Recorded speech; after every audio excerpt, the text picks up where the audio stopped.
Hello and welcome to Full of Food. In today's video we're whipping up the perfect breakfast. This pressure cooked cinnamon roll oats recipe is a real treat.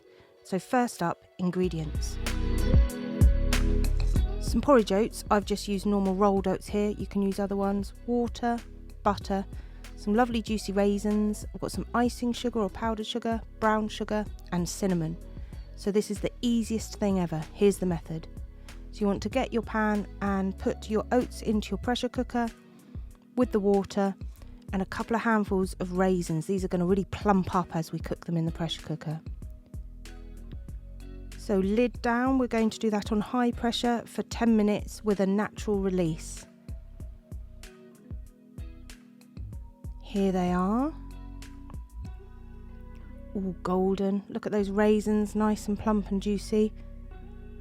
Lovely and creamy. So we're going to add a little bit of butter just to enhance the flavour because we cook these with water, not milk. And then we just want to thicken them. I just used the sear saute method and just bubbled them until they were thick enough. Then for the toppings, some sugar and cinnamon. All of the measurements are in the description. Tiny bit of boiling water just to combine those two together. That's going to be your cinnamon sugar glaze.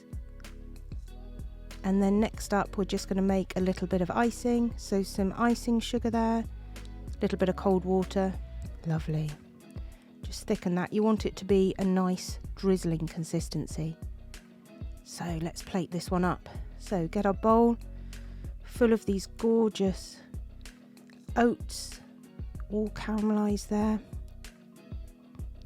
Cinnamon drizzled glaze on the top. Oh, look at that.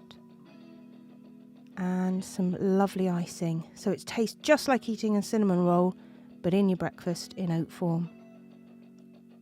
Lovely. Look at the golden caramelised and plump juicy raisins in there. Wow.